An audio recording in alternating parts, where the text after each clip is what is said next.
몇 미터? 큐빗으로는 150. 100. 150. 오케이, 좋아요. 알겠습니다. 예. 100큐빗, 그 다음에 50큐빗. 큐빗은 우리가 그냥 0.5, 반을 뚝 잘라서 하면 된다. 그래서 50m, 25m. 예. 문이 몇 미터라고 했죠? 길이가? 20큐빗이. 10m. 네, 맞아요. 큐빗으로 외우는군요. 네, 맞아요. 네, 맞습니다.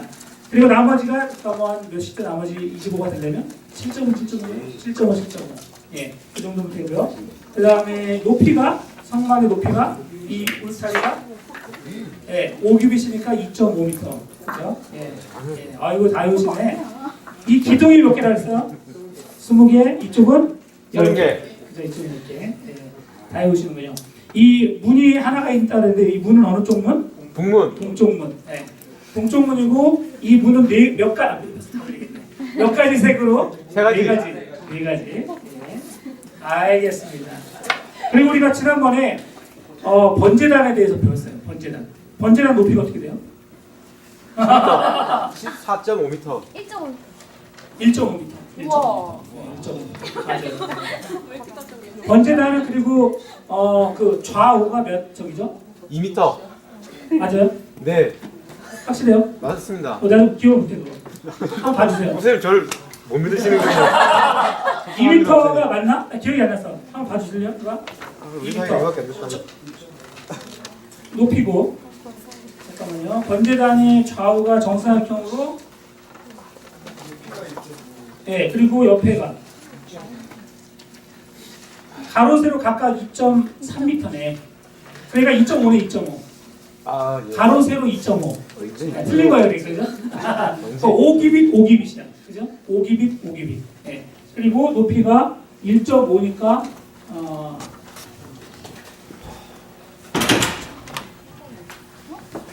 1.5m면 몇 기빗? 3기빗. 그죠? 네, 높이 3기빗. 왜 높이가 왜 그러냐면 그 재물을 올려놔야 되니까 너무 높이가 안 되죠. 네.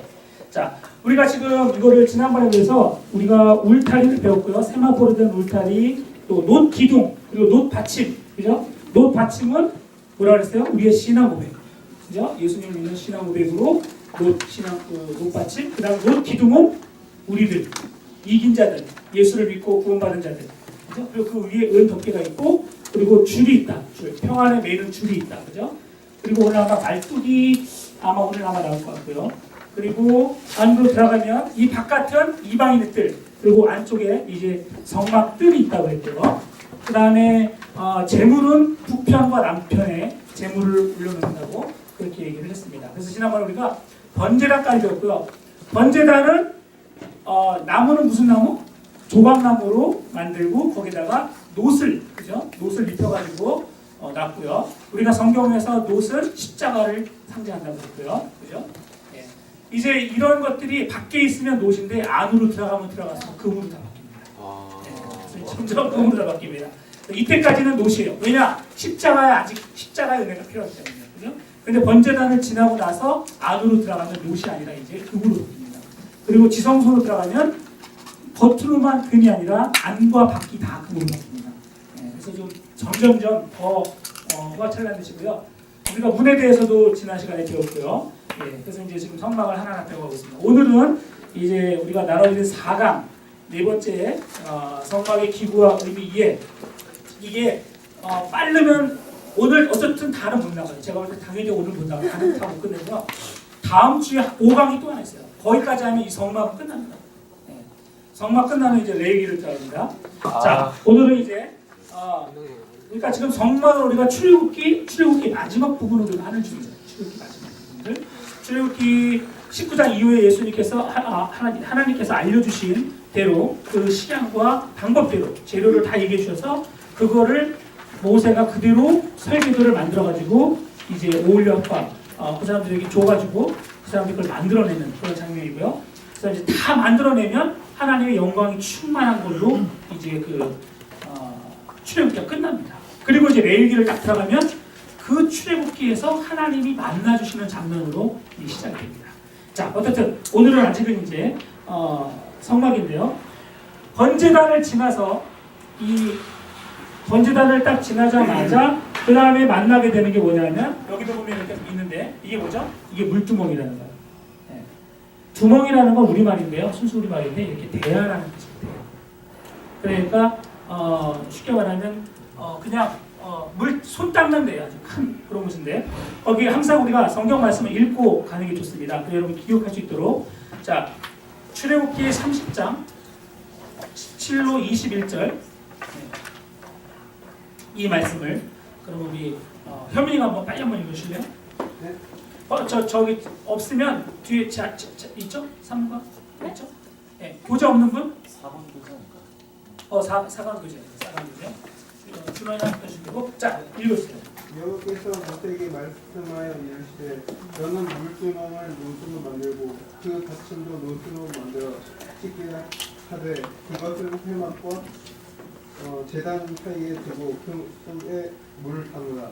아론과 그의 아들들이 그 두멍에서 수족을 씻되 그들이 회막에 들어갈 때에 물로 씻어 죽기를 면할 것이요 제단에 가까이 가서 그 직분을 행하여 여호와 앞에 화제를 할 때에도 그리 할지니라. 이와 같이 그들이 그 수족을 씻어 죽기를 면할지니 이는 그와 그의 자손이 대대로 영원히 지킬 기회입니다. 아멘. 네. 그리고 출애굽기 38장 8절까지입니다. 원래는요. 그가 노수로 물두멍을 만들고 그 받침도 노수로 하였으니 곧 회막문에서 수종드는 여인들의 거울로 만들었더라. 예. 자 그림을 보시면 물두멍에 이제 모양이 나오죠. 받침이 있고 그 다음에 위에가 이제 대야가 큰 게 있고요. 그리고 거기에 물이 담겨져 있습니다. 거기에 여러분 질문 있습니다. 이 물두멍에 손을 닦을 수 있는 사람은 제사장. 예, 제사장. 일반 사람들은 안 됩니다. 접근을 할 수가 없습니다. 이 번제단 이상을 나갈 수가 없습니다. 그러니까 제사장들이 하나님의 일을 할 때 손을 닦는 겁니다. 그런데 여러분 여기서 한 가지 우리가 주의할 점. 구약의 제사장들은 오늘날 우리가 그러면 우리는 제사장 여러분이 생각할 때 제사장은 목사님이니까 우리랑 상관없네? 맞습니까? 틀립니까? 틀렸습니다. 틀렸습니다. 왜 틀렸습니까? 그렇죠. 너희는 택하신 족속이요. 또 하여튼 제사장 너희가 제사장으로 우리를 불렀다고 베드로전서 2장 9절에 보면 나와 있습니다. 거룩한 백성이요. 또 하나님 제사장으로 우리를 불렀다고 했습니다. 그래서 마틴 루터가 만인 제사장서를 얘기합니다. 만인 제사장설이라는 건 모든 사람이 다 제사장이다. 그런데 이 개념을 믿지 않는 교회가 있으니까 그 교회가 어느 교회입니까? 이단. 천주교입니다. 이런 거 나오면 안 됩니다. 네. 천주교 캐톨릭에서는 만인 제사장설을 믿지 않습니다. 네. 이건 우리가 개신교만 믿는 겁니다. 그러니까 여러분들이 마음껏 하나님께 나아갈 수 있는 거죠. 그런데 캐톨릭에서는 사제가 그 역할을 하게끔 되어 있습니다. 네. 그래서 평신도들은 감히 그죠? 이렇게 되는 거죠. 여러분 캐톨릭이 겉으로 볼 때 되게 민주주의적인 것 같은데요. 안으로 들어가면 들어갈수록 완전히 거기는 계급 사회로 되어 있습니다. 훨씬 더 깐깐한 데입니다. 자 봅시다. 물두멍은 일반 이스라엘 백성들이 그리 중요하지 않습니다. 왜냐하면 아까 얘기한 것처럼 제사장들에게만 중요하기 때문입니다. 다음 페이지. 성소에 들어갈 때 물로 손발을 씻지 않으면 예외 없이 죽임을 당하기 때문입니다. 그들이 흠막에 들어갈 때 물로 씻어 죽기를 면할 것이요. 그래서 물두멍을 통해서 하나님께서 우리에게 가르치는 가장 중요한 교훈은 성결 혹은 성화의 교훈입니다. 우리가 번제단을 통과해서 십자가의 은혜로 우리의 죄사함을 받았지만 그곳으로 끝나는 것이 아니라 매일매일 우리의 삶 속에서 우리가 짓는 자범죄, 우리가 알면서도 짓는 그 죄를 하나님 앞에 회개하는 게 아니라 고백하는 일이 필요합니다. 지금 그 얘기를 하고 있습니다. 시편 24편 3절 4절 같이 읽습니다. 시작. 여호와의 산에 오를 자 누구며 그 거룩한 곳에 설 자가 누구고 곧 손이 깨끗하며 마음이 청결하며 뜻을 허탄한 데 두지 아니하며 거짓 맹세치 아니하는 자다. 하나님께 가까이 나아갈 수 있는 사람들은 당연히 십자가의 구원을 경험한 사람들이지만 그런 사람들뿐만 아니라 자기의 손발이 더럽거나 우리가 예수 믿으면서도 죄를 행하거나 이런 사람들은요 기도할 때 기도가 잘 안 됩니다. 그죠? 그래서 우리가 예배당에 나올 때에도 주님 앞에 예배를 드릴 때에도 우리가 항상 준비 기도를 하는 거예요. 그게 손발을 씻는 거예요. 유대인들은요, 이 정결의식, 손 닦는 거, 이게 그래서 장로들의 유전이 되어가지고 이 율법이 되어가지고 예수님 당시에는 손을 안 씻고 뭘 한다? 그러면 아주 뭐 손발을 안 씻는다 그러면 정말 말도 안 되는 거겠죠. 그래서 예수님 당시에 그 여러분 가나의 혼인잔치에 보면은 그 물, 나중에 포도주로 변한 그 물이 원래 무슨 물입니까? 그 물이 바로 손님들 손 닦고 하는 그런 물이었어요. 그걸 하나고 받아놨던 큰 항아리였어요. 근데 그 물을 주님께서 포도주로 바꾸신 거예요. 오케이. 그래서 그런 거를 보면 신약에 보면 그런 부분 얘기가 많이 나와요. 손을 씻는 부분들. 저는 그 개인적으로 그런 생각해요.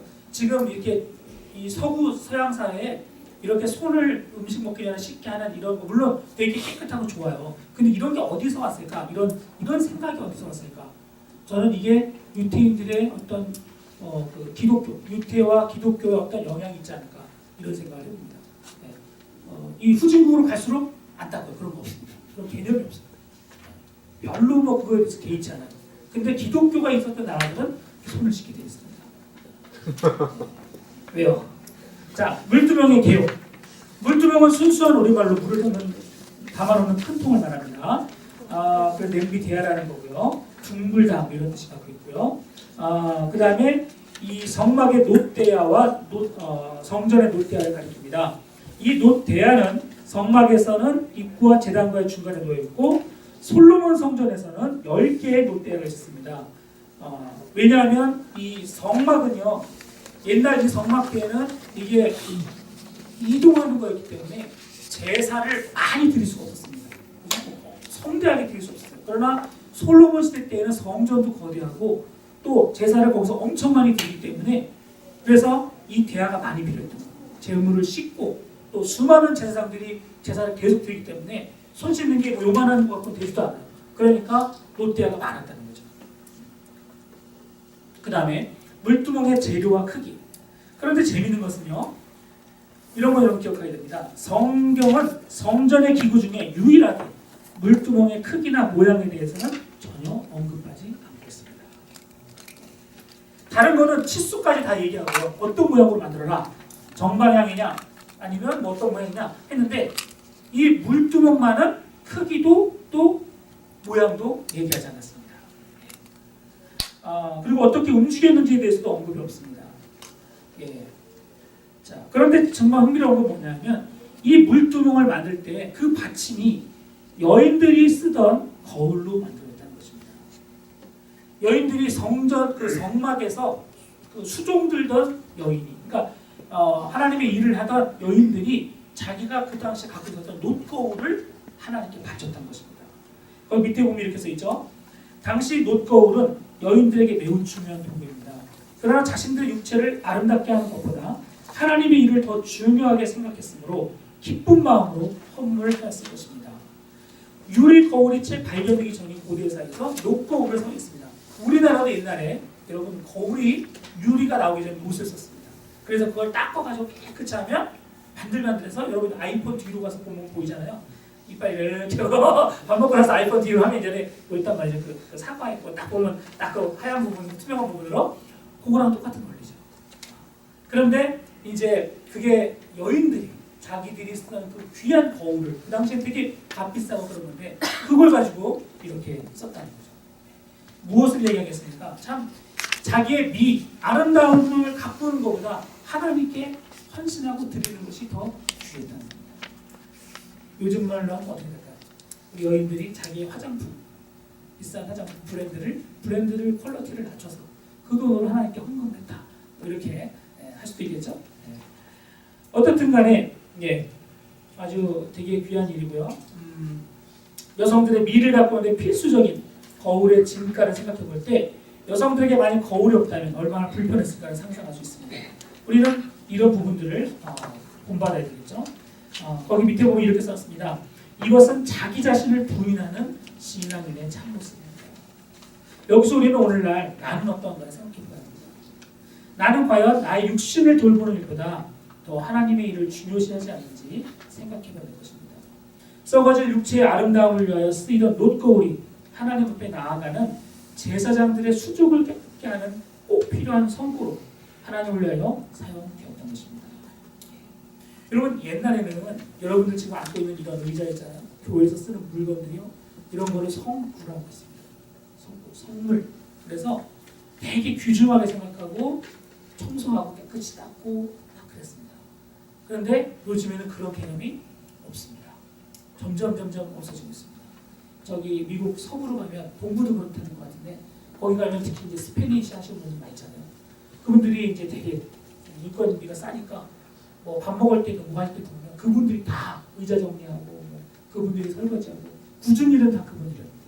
그리고 한국 교인들은 그냥 그냥 되게 값비싸게 고급스럽게 다니는 그 모습이 과연 좋을까? 결코 좋은 모습은 아니에요. 교회가 제가 어디서 잠깐 봤는데 북한의 어떤 성도가 편지를 썼는데 남한의 성도와 미국에 있는 성도들은 너무 너무 타락한 것 같다. 너무 과소비와 이런 것이 타락한 것 같다.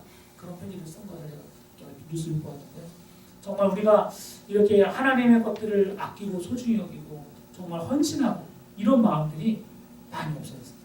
그런 걸 안 가르쳐요. 그래서 많이 안 가르치니까 우리가 이거는 잃어버린 것들을 다시 찾아야 될 필요가 있는 것입니다. 믿습니까? 정말요. 저는 옛날에 그래서 중고등학교 때 교회 와서 닦고 청소하고 막 그랬어요. 근데 요즘 여러분들한테 예배당 본당 청소합시다 그러면 뭐 하긴 하죠. 우리 청소를 잘하더라고. 근데 진짜 이걸 내 몸처럼 예수님의 몸처럼 생각하고 닦고 정말 그곳에서 하나님께 기도하고 이런 순전한 믿음들이 많이 좀 사라진 것 같아요. 우리가 회복해야 될 믿음이 좀 있습니다. 자, 물두멍의 영적 의미를 봅시다. 말씀과 성령으로 씻기.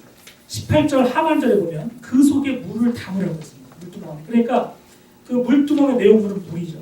물의 여러 가지 기능 중에서 씻는 기능이 강조되어 있습니다. 그러므로 물은 여기에 몇 가지 중요한 의미를 갖고 있는데요. 먼저는 성령의 씻음입니다. 고린도전서 6장 11절에 보면 너희 중에 이와 같은 자들이 있더니 주 예수 그리스도의 이름과 우리 하나님의 성령 안에서 씻음과 거룩함과 의롭다 하심을 얻었느니라 했습니다. 우리를 깨끗하게 씻어주는 역할을 하는 분이 누구라? 성령입니다. 그러니까 이 물두멍은 성령이 우리를 닦아주는, 씻겨주는 역할을 했다는 것입니다. 그 다음에 또 씻는 것은 또 말씀의 씻음이 있습니다. 에베소서 5장 26절에 보면요. 일부러 제가 이 말씀을 여러분 기억하라고 써놓은 겁니다. 이는 곧 물로 씻어 말씀으로 깨끗하게 하사 거룩하게 하시고 그랬습니다. 여러분 저를 보세요. 우리가 예수를 믿고요. 예수님을 믿은 딱 그 순간 주님 정말 당신은 나의 구세주입니다. 고백하는 그 순간 여러분 우리가 다 영적으로는 씻겼지만요. 우리의 삶 자체, 우리의 모든 육체와 우리의 어떤 정신적인 면과 이런 모든 면이 다 이 세상에서 깨끗이 지킨 게 아닙니다. 아직도 우리는 구원받은 죄인일 뿐입니다. 그렇죠? 그래서 우리는 이 땅에서 성화, 거룩해 되어져 가는 과정을 열심으로 달려가면서 해야 됩니다. 구원이라는 건 이중적인 의미를 담고 있어요. 내가 이미 구원받았지만 아직 다 받지 못한다는 의미. 헷갈리시면 안 됩니다. 구원받았습니다, 여러분. 믿습니까? 예수를 믿는 순간 구원받았어요. 그러나 두렵고 떨림으로 또 여러분의 구원을 이루어 가야 합니다. 그 이루어 간다는 의미가 바로 성화되어야 하는 과정입니다. 그리고 그것을 그 물두멍의 의미는 그겁니다. 무엇으로 하느냐? 성령과 말씀. 그래서 여러분 우리가 큐티를 아침마다 하잖아요. 제가 그때 큐티를 하고 우리 친구들이 하는 걸 봅니다. 보면은 자기도 모르게 그 말씀이 내 안에 들어옵니다. 말씀을 읽고 말씀을 묵상하다 보면요. 말씀이 나를 가르쳐요. 사람이 나쁜 사람이 아닌 이상, 바보가 아닌 이상 성경 말씀을 읽고 묵상하는데 이 말씀이 내가 뭐를 잘못하거나 잘못 생각할 때 나를 깨우치잖아요. 그런 역할을 한번 들어온 말씀이 한단 말이에요. 그렇게 함으로 인해서 내 안을 청소시키고 그리고 우리가 기도할 때 성령님께서 내 안에 양심을 통해서 말씀하십니다. 그래서 이 물로 우리를 씻는다, 손발을 씻는다는 의미는 그런 의미에서 말씀과 성령으로 우리를 닦아가는 것입니다. 물두멍이 바로 그런 의미를 담고 있다는 거죠. 그래서 밑에 보니까 우리는 항상 말씀을 보면서 그 말씀을 믿고 감사하고 깨닫고 회개하며 성령으로 새롭게 함을 받아야 합니다. 그렇게 써봤어요. 그런데 만약에 사람이 성경을 읽지 않는다, 하나님의 말씀을 묵상하지 않는다, 자, 어떤 일이 벌어질까요?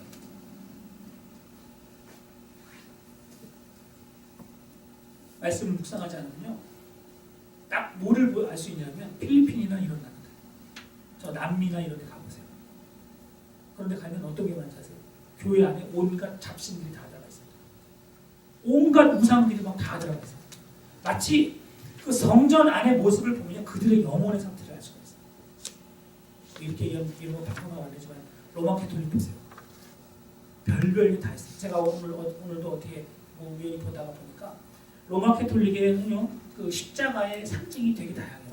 그런데 어떤 상징은요 어떻게 되냐면, 우리는 사실 십자가도 상징으로 잘 안 하려고 합니다. 우리는. 근데 로마 캐톨릭은 그런 거 되게 좋아합니다. 상징, 아이콘, 동상 이런 거 되게 좋아합니다.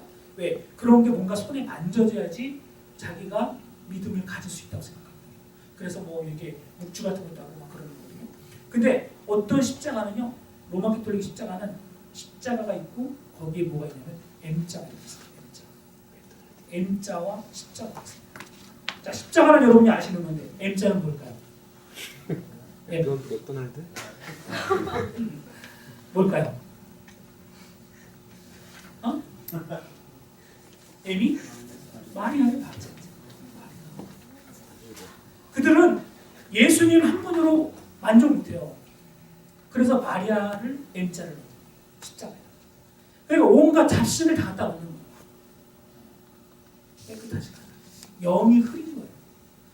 로마 캐톨릭 안에 구원이 있다 없다를 말하기 전에 그냥 영이 흐린 거예요. 구원받기 쉽지가 않아요. 여러분의 영혼이 맑고 깨끗해지면요, 사람이 앞뒤가 깨끗해요. 근데 이렇게 영이 흐린 사람들은요, 뭔가 이상해요. 얘기해 보면 앞뒤가 달라요. 그리고 좀 얘기하다 보면 살짝 뒤가 휘둘러져 있어요. 근데 그게 여러분 조금 지나서 보면 알아요. 그 사람의 삶과 행동을 보면 알아요. 그래서 우리가 말씀과 성령으로 날마다 자기를 닦은 사람들은요, 깨끗해져요.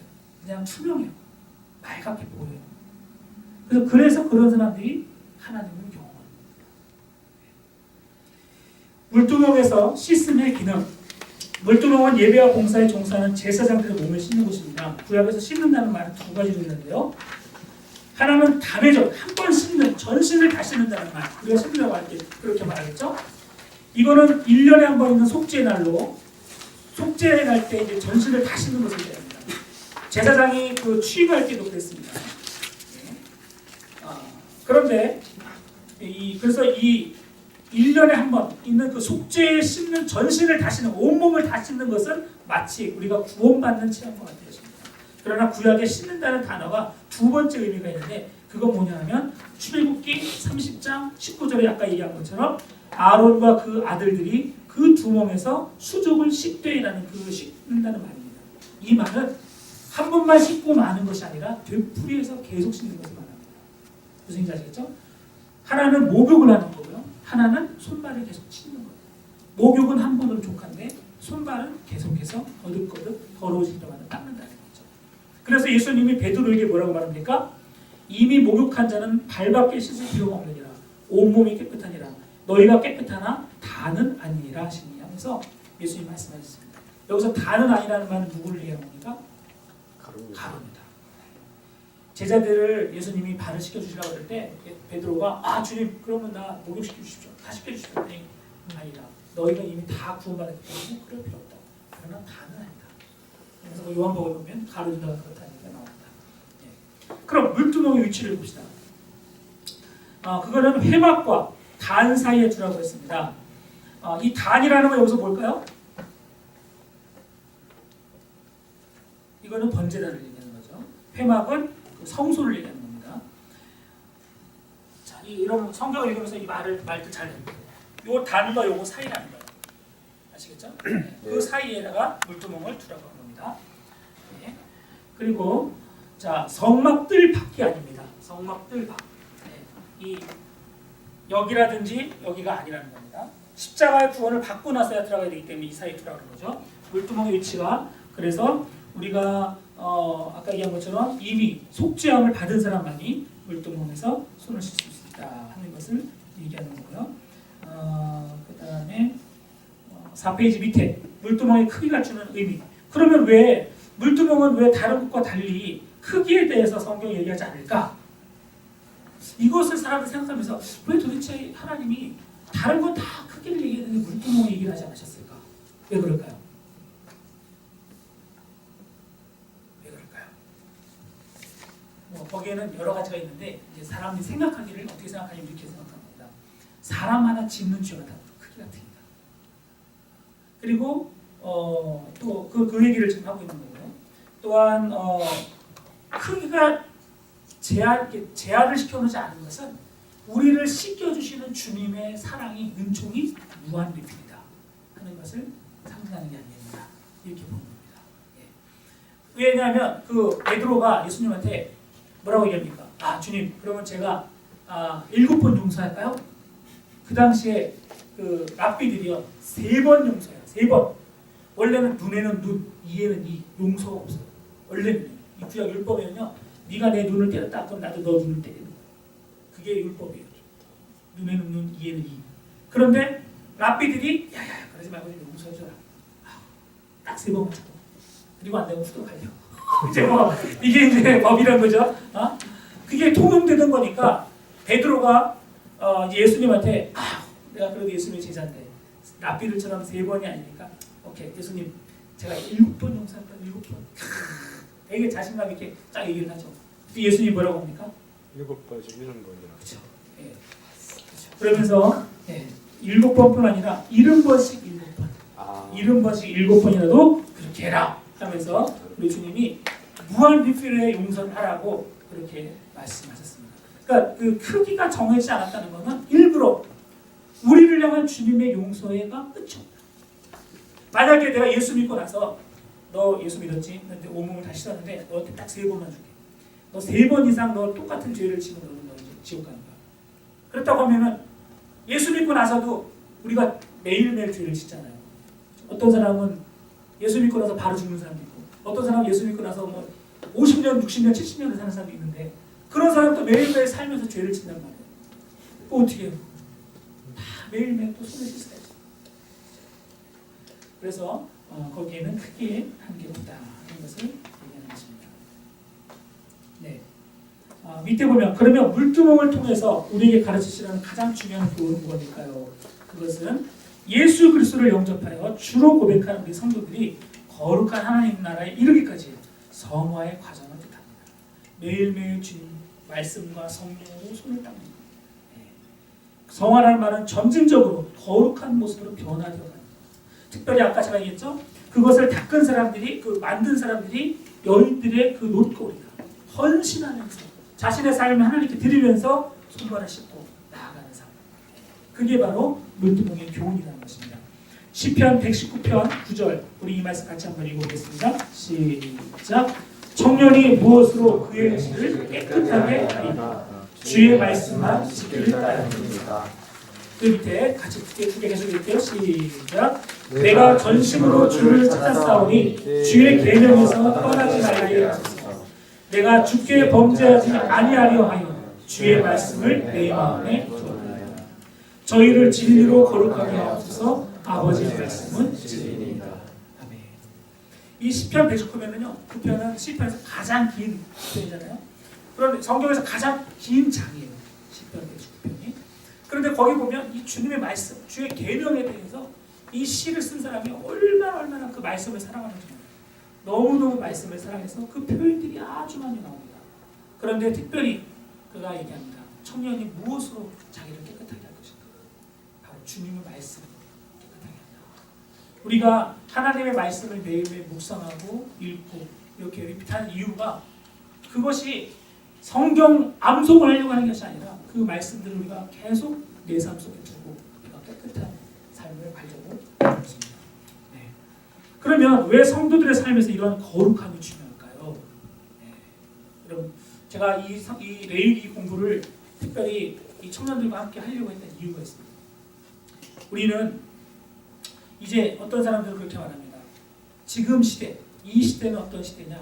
이제는 정말 거룩함이 사실은 어떤 면에서는 부흥, 막 엄청난 부흥과 막 이런 것이 초점이 아니라 오히려 지금 시대에는 이미 믿는 자들이 자기를 그리스도의 신부로 정결케 하는 이 정결한 삶, 이게 지금 오늘날 키워드다 이렇게 얘기해요. 왜냐? 지금 너무나 많은 크리스천들이요 이 정결한 삶, 깨끗한 삶 이거를 잃어버리고 있습니다. 그리스도인들의 능력이 어디서 나오냐면 여기서 나옵니다.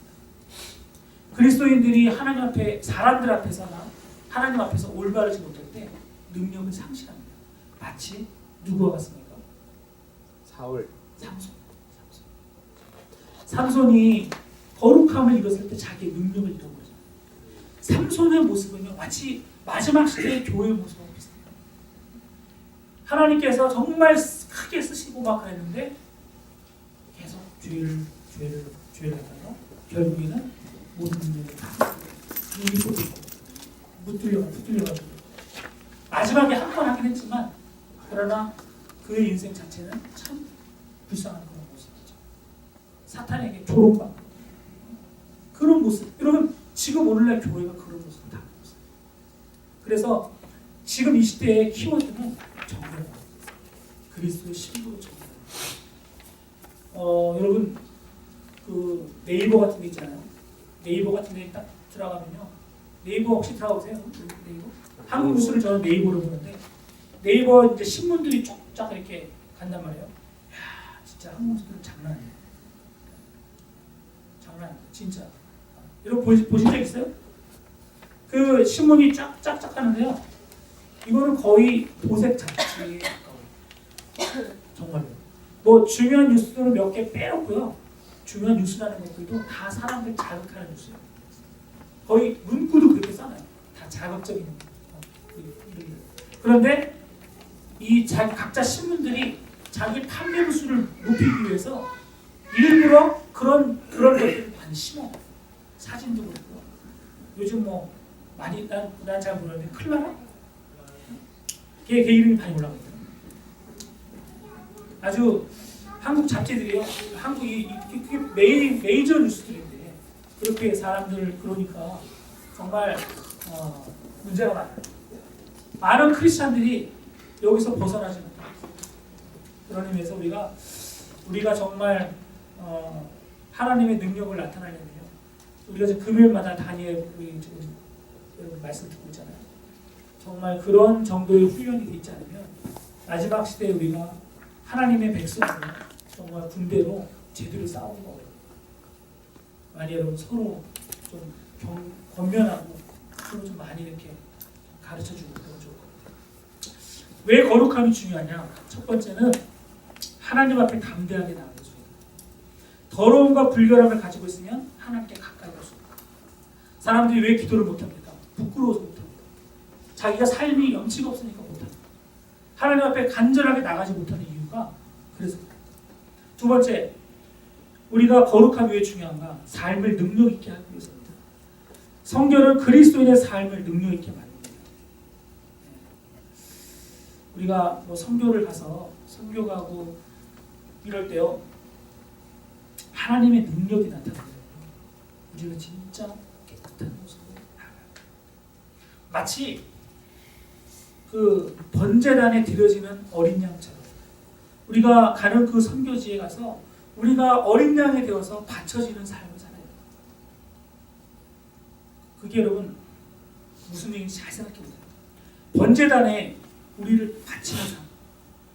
그것을 로마서에서는 뭐라고 그래요? 거룩한 산제사가 되라 얘기하잖아요. 그렇죠? 사람들이 보는 것으로 하면요 가릴 수 있어요. 그냥 대충 가릴 수 있어요. 그리고 뭐 선교 준비도 하고 나도 할 수 있어요. 그러나 하나님이 보시는 그 우리의 삶의 제사는 명확합니다. 그건 가릴 수가 없어요. 내가 정말 흠없는 어린 양으로 들으시고 있는지, 그렇죠? 아니면 정말 하나님이 받을 수 없는 그런 존재로 정말 우리가 드리고 있는지, 그게 삶의 예배예요. 우리가 아무리 예배를 많이 드려도 우리의 삶이 그렇게 하나님 앞에서 온전하지 못하면, 그렇죠? 그러면 우리는 능력 있는 크리스찬 될 수가 없어요. 할렐루야. 네. 자, 이런 말 많이 하는 이유는 우리 청년들이요. 여러분들은 이해하지 못하겠지만 지금 제가 볼 때는 한국 교회 청년들 뭐 있겠죠. 그런데 이 물이 틀려요. 여러분들이 만들어낼 수 있는 하나님의 능력과 이 물이 틀려요. 이제는 정말 여러분 희망이요. 한국에 많이 희망이 없어요. 오히려 여러분 이 이민교회 하나님이 희망을 여러분들에게 있어요. 그래서 여러분 많이 훈련되고 오히려 한국 교회를 도울 수 있는 그런 사람이 돼야 돼요. 영적으로. 지금 되게 혼탁합니다. 한국이 영적으로 많이 혼탁합니다. 그런데 그래서 이제 그 욥기 17장 9절에 뭐라고 합니까? 같이 읽겠습니다. 시작. 그러므로 의인은 그 길을 독실히 행하고 손이 깨끗한 자는 점점 힘을 얻으리라. 셋째로 하나님의 보상이 따르기 때문입니다. 거룩한 삶은 주님께서 내 의를 따라 삼으시며 내 손에 깨끗함을 조차 갚으셨다. 내 깨끗한 대로 내게 갚으셨다. 그렇게 성경이 얘기하고 있습니다. 그래요. 그래서 제가 여러분들에게 그런 이 레위기를 공부시키면서 우리 청년들이 좀 뭔가 다른 교회랑 비교하기도 뭐지만 그냥 뭔가 분명히 달라야 돼요. 여러분들이 대화하고 나누고 생각하는 것들이 분명히 달라요. 이 시대의 청년들과 이 시대의 백성들하고 달라요. 여러분들이 같이 얘기하고 하는 그 초점과 대화의 키워드가 분명히 달라요. 그래서 새벽 있을 것 같은 청년들이 돼요. 그게 말뿐인 그런 게 아니라 진짜로 그렇게 되기를 바랍니다. 있습니다. 그 다음에 5번에 보시면 말뚝과 줄입니다. 거기 보시면 잘 그림이 나와 있죠. 밑에 오른쪽 여러분 보이십니까? 말뚝이 보입니까? 그 까만 거 조그만 거 있죠? 그게 말뚝입니다. 그리고 거기에 줄이 이렇게 매달려 있고요. 그리고 각 기둥마다 또 줄을 이렇게 낄 수 있는 갈고리가 되어 있죠. 그렇죠? 네, 말뚝. 뭐 이거는 어렵지 않아요. 뭐 그대로 말 그대로 출애굽기 27장 19절, 35장 18절에 이거에 대한 말씀드리고요. 그 말뚝과 뜰의 포장 말뚝을 다 노수로 하라고 다 얘기했고요. 성막은 조립식 건물로서 운반용으로 만들어진 것이지만 40년 광야 생활의 모진 비바람을 잘 견디어냈습니다. 성막을 안전하게 해주는 요소들 중에 놓치기 쉬운 것이 바로 땅속 깊숙이 박혀있는 말뚝과 줄입니다. 말뚝의 상징적인 의미. 이사야서 22장 23, 24절에 못이 단단한 곳에 박힘같이 그를 견고케 하더니 그가 그 아비집의 영광의 보좌가 될 것이요 그 아비집의 모든 영광이 그 위에 걸리리니 그 후손과 족속되는 각 작은 그릇 곧 종지로부터 항아리까지라고 얘기합니다. 이 표현을 보면 말뚝이라는 건 다른 표현은 못입니다. 못은 자기 안에 있는 신자를 보호하시는 예수 그리스도를 나타내고 있습니다. 예수님이 우리를 여러분 제가 그랬잖아요. 이 놋기둥이 각각의 신자라고 했잖아요. 각 우리 성도들. 우리 성도들을 줄로 성령의 줄로 딱 당겨주고 쓰러지지 않도록 땅에다가 팍 박아주시는 역할. 그 역할이 누가 하는 거라고요? 예수님이 하는 거예요. 그게 말뚝이거든요. understand? 네. 근데 그게 왜 그러냐? 노수로 만들었다. 노수로. 응?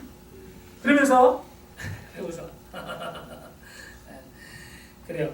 그래가지고 이 말뚝이 여러분 못을 박을 때요 반은 나와 있고 반은 땅 속에 묻혀 있잖아요. 이제 그것을 사람들은 생각할 때 이런 걸 보면서 묵상하는 거예요. 이 말뚝은 과연 어떤 의미를 담고 있을까? 그렇게 묵상을 할 때 상상력도 좀 발휘합니다. 그럴 때 이제 이것은 주님께서 우리를 위해서 십자가에 박혀주시는 게 아니냐. 그분의 땅에 박혔다는 것은 그분의 인성을 얘기하는 게 아니냐. 이렇게 얘기를 합니다. 그 얘기가 지금 밑에 있습니다. 줄의 상징적인 의미. 줄이라는 것은 호세아 11장 4절에 있는 것처럼 내가 사람의 줄, 곧 사랑의 줄로 저희를 이끌었다라고 하나님 직접 말씀해 주셨습니다. 성경에서 줄이라는 것은 하나님께서 우리를 이끌어주시는, 땡겨주시는 것, 쓰러지지 않도록 이게 그 의미를 담고 있는 겁니다. 그래서 구원의 줄이라고 말할 수 있습니다.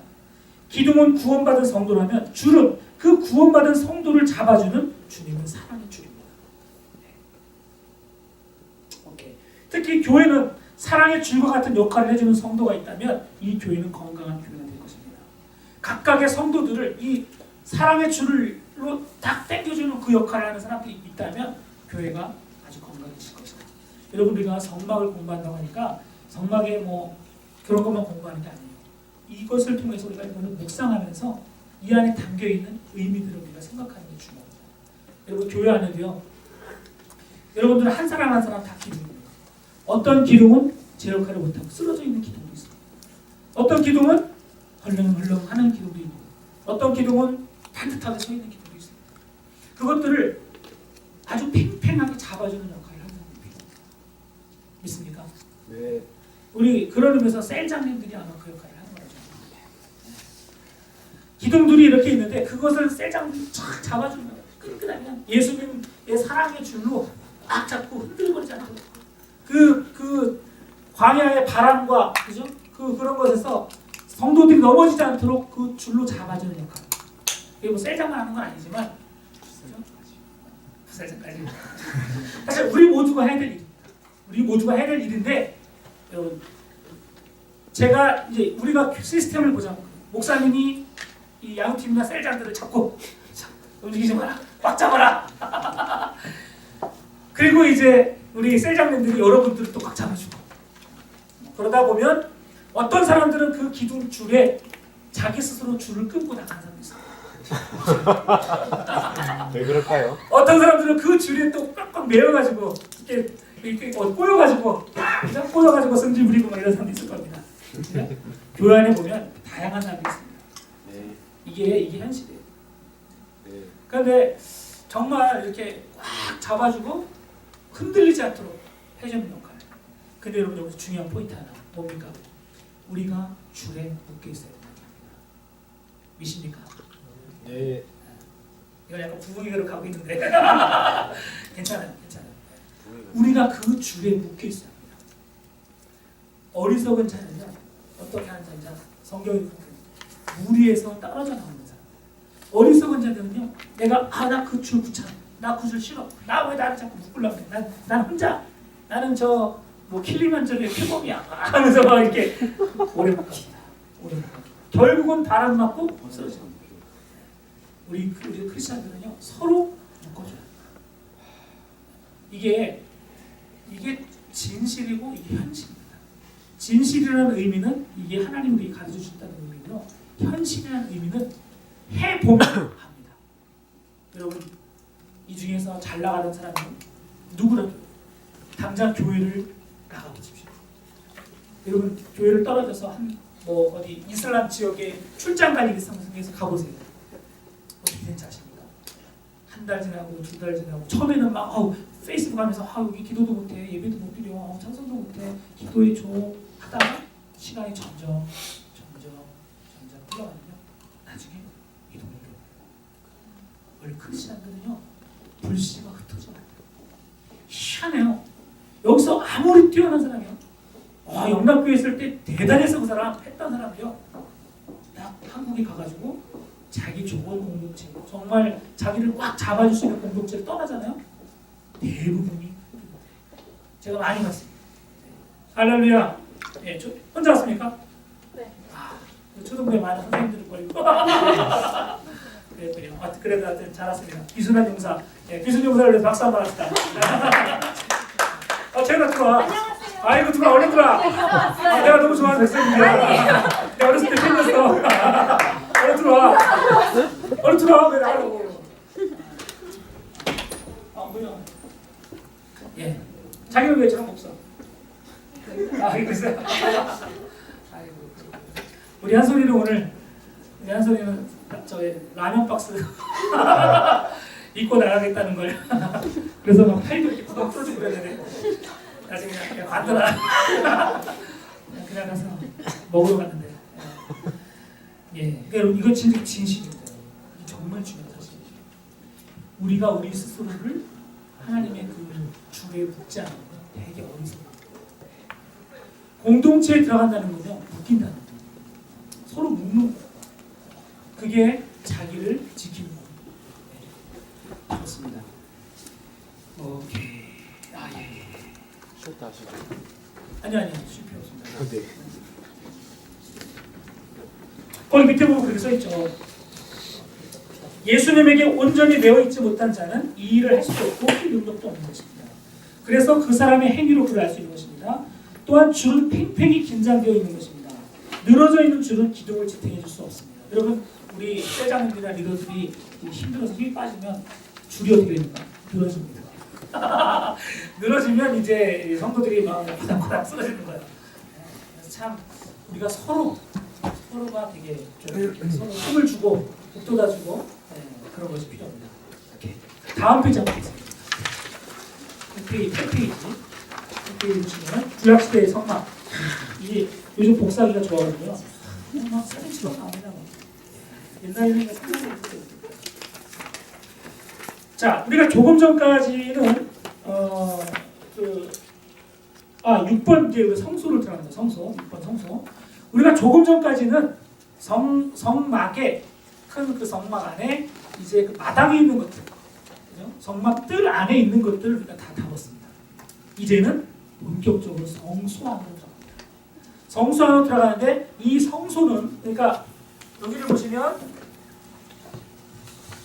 일로 들어가는 거죠. 일로 들어갑니다.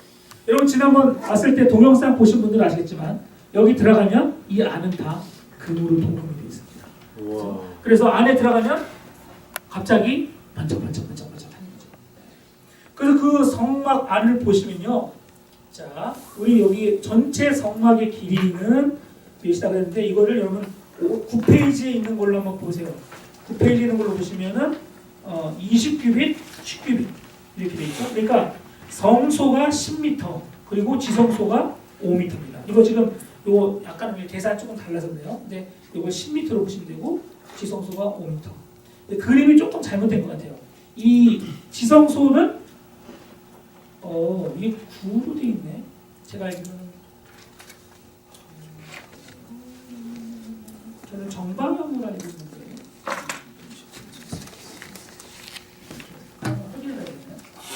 지성소는 5m의 정방형입니다. 근데 여기가 제가 좀 잘못 생각하고 있는 건가? 그러니까 지성소가 정사각형이 돼야 되거든요. 근데 여기는 조금 희한하게 나왔네요. 제가 알기로는 10규빗으로 되어 있는데 이렇게. 자, 거기 한번 일단 봅시다. 전체 성막은 길이가 그러니까 길이가 몇 미터겠어요? 15m죠. 그 성소 다 포함하면 그죠? 성소 지금 포함하면 15m죠. 그리고 너비라는 거 너비가 5m. 그죠? 5m면 몇 규빗? 10규빗. 그러니까 이게 틀린 거예요. 이 그림이 틀린 거. 오른쪽 그림이 틀린 거거든요. 그 다음에 높이는 10규빗. 그렇죠? 이해하시겠어요? 뭔지 알겠죠? 그러니까 지성소를 생각하면 돼요. 지성소는 정사각형인데 5m, 5m 그리고 높이도 5m. 그죠? 그렇게 됩니다. 그리고 그런 게 두 개를 붙여놓은 게 뭐랑 똑같아요? 성소. 성소와 지성소. 언더스탠드 되시겠죠? 자, 그런데 그 안에를 이제 그림을 쫙 보시면은 그 안에 딱 들어갔을 때 거기 사람이 서 있지 않습니까? 이분이 지금 딱 봤을 때 이분이 어떤 제사장일까요? 제일 짬이 높으신 것 같은데. 대제사장입니다. 왜냐하면 가슴에 흉배가 이렇게 그러고 보석이 박혀 있네요. 옷이 틀립니다. 이분이 대제사장이십니다. 그분이 지금 앞에 서 계시는데 거기 보면 이제 휘장이 있고요. 그 다음에 기둥이 이렇게 있습니다. 기둥이 5개가 있고요. 그리고 그 안으로 들어가면 그게 어디입니까? 성소입니다. 성소. 지금 뭐 얘기하는지 아시겠죠? 네, 성소입니다. 성소를 들어가니까 거기에 오른쪽에 떡상이 있고 왼쪽에 등대가 있고 그리고 좀 앞에 가운데에 분향단이 있습니다. 그리고 거기에 또 휘장이 하나 있습니다. 거기에는 기둥이 4개가 있습니다. 그 기둥을 딱 지나서 휘장을 지나서 그 안에가 뭡니까? 지성소인데 그 안에 뭐가 있습니까? 언약궤가 있는 겁니다. 그래서 성소의 모양 그렇게 돼 있고요. 그 다음에 밑에 보니까 밑에 사진에 보니까 또 그 성소와 지성소를 이렇게 나무 널판으로 돼 있는 나무들을 붙이게 돼 있습니다. 붙여가지고 조립을 한 거예요. 조립을 했는데 그 개수들이 나중에 나와요. 그리고 오른쪽 페이지를 보세요. 오른쪽 페이지에 보니까 기둥이 있고 5개, 뒤에 있는 게 4개가 있고 휘장의 모양이 틀립니다. 그렇죠? 휘장의 모양이 틀려요. 그리고 또 오른쪽 그림을 보니까 거기에 하얀 옷을 입으신 분들이 막 뭔가를 하고 있습니다. 이분들이 어떤 분들이에요? 제사장입니다. 거기 가운데 분향단에 있는 분이 대제사장입니다. 그리고 이 안에가 지금 성소 안인데 지성소가 아니라 성소 안입니다. 성소 안에 있는 것인데 여기 보면 얼판들이 붙여 있는데 이게 다 금으로 도금이 돼서 지금 비춰지고 있습니다. 모양들이. 그렇죠? 무슨 얘기 아시겠죠? 네, 그렇게 되어 있습니다. 자, 그러면 오른쪽 페이지 이제 9페이지에 있는 글씨들을 보십시오. 히브리서 기자라는 건 라이터라고 얘기합니다. 성소와 지성소에 대하여 히브리서 9장 1절에서 5절까지 말씀에서 기록하기를 첫 언약에도 섬기는 예법과 세상에 속한 성소가 있더라. 예비한 첫 장막이 있고 그 안에 등대가 이제 램프스탠드고요. 상과 또 진설병이 있으니 이게 떡을 올려놓는 것을 진설병이라고 합니다. 이는 성소라 일컫고 또 둘째 휘장 뒤에 있는 장막을 지성소라 일컫나니 금양로와 사면을 금으로 싼 언약궤가 있고 그 안에 만나를 담은 항아리와 아론의 쌍난 지팡이와 언약의 비석도 있고 그 위에 속죄소를 덮는 영광의 그릇도 있으니 이것들의 관하에는 이제 낱낱이 말할 수 없더라. 자, 이 히브리서에 있는 말씀이 무슨 말인지 여러분 헷갈릴 겁니다. 이게 이제 배우면 여러분 이해하게 될 겁니다. 밑에 보세요. 성막문을 열고 들어서면 호화찬란한 성소 안으로 들어서게 됩니다. 생각해 보십시오. 성소의 입구의 막을 열고 들어서면 남쪽 벽과 남쪽 벽이라고 하면 성소의 문을 딱 열고 들어갔을 때 오른쪽입니까? 왼쪽입니까? 왼쪽입니다. 왜 그렇습니까? 우리가 지금 동쪽에서 들어가고 있으니까요. 이해가 돼야 됩니다. 예. 승준이 생각했어요. 오케이. 우리가 동쪽 문으로 들어갔기 때문에 그죠? 동쪽을 뒤로 돌아보고 뒤가 동쪽이니까 그죠? 내가 왼쪽이 이렇게 밑에가 되는 거고 남쪽이 되는 거고 오른쪽이 북쪽이 되는 겁니다. 그래서 오른쪽에 뭐가 있다고요? 떡상이 있고 왼쪽에 등대가 있는 겁니다. 그걸 기억하시고요. 남쪽 벽과 북쪽 벽은 온통 황금빛 나는 금으로 다 근데 쌓여져 있고요. 바로 앞에 하면 서쪽이죠. 서쪽에는 청색, 자색, 홍색 실과 가는 흰색 배실로 섞여놓은 휘장이 보입니다. 근데 그 휘장에 뭐가 있어요? 그 휘장에 그룹들이 이렇게 그려져 있습니다. 지금 그 그림을 보면 여러분 이해할 겁니다. 그리고 천장, 그 여러분이 들어가 있는 그 상상을 해보세요. 여러분이 성소에 딱 들어갔는데 여기에 향로가 있고 여기에 등대가 저기 말씀상이 있고 떡상이 있고 왼쪽에 등대가 있는데 앞에는 휘장이 딱 있어요. 근데 그 휘장에 그룹 천사의 모양의 그룹이 막 수놓아져 있어요. 그리고 나서 천장을 딱 보니까 천장에도 그런 모양이 있더라. 거기에도 수가 막 놓여져 있더라 하는 것입니다. 이렇게. 왼편 아까 얘기했고요. 왼편에는 7개의 불이 켜져 있고 또 다음 페이지 지성소의 휘장 바로 앞에는 황금으로 쌓여진 분향단에서 피우는 향으로 성소 안이 가득 찼습니다. 또 오른편에는 황금으로 쌓여진 떡상에 떡이 진행되어 있습니다. 참으로 바깥과는 비교가 안 되는 그런 호화로운 곳입니다. 아까 제가 얘기했죠. 번제단은 노수로 쌓고 물두멍도 노수로 만들었는데 이 안에 들어오니까 다 황금으로 쌓더라. 주변이 다 그렇고 그렇게 된다고 제가 아까 말씀드렸고요. 예. 오케이. 특히 이곳 성소에 들어오려면 먼저 성소뜰에 있는 번제단에서 핏부림의 제사를 드리고 물두멍에서 수족을 씻은 제사장만 들어올 수 있는 것입니다. 왜냐? 여기는 지극히 거룩한 곳이기 때문입니다. 이스라엘 백성들은 여기에 들어갈 수가 없어요. 그렇죠? 네. 자, 그 다음에 이제 성막의 덮개. 여기를 보십시오. 조금 전에 제가 말했던 게 이제 아까 조금 전에 말했던 게 이 기둥을 열고 들어가면 그런 게 있다고 한 거고 이 길이가 몇 미터? 15m. 15m. 여기에 몇 미터? 5m. 네, 잘 알겠습니다. 좋습니다. 그래서 지성소는 5m, 5m. 높이도 5m. 그죠? 네, 여러분 한번 상상해 보세요. 5m. 자, 하나님을 가장 귀하게 만나는 지성소의 크기 5m, 5m, 5m. 그죠? 자, 그건 10규빗인데 10규빗 5m 어느 정도 될까요? 5m. 상상. 이게 여러분 몇 미터일 것 같아요? 3m 조금 안 되거나 되거나 그러죠. 3m 되겠다, 그죠?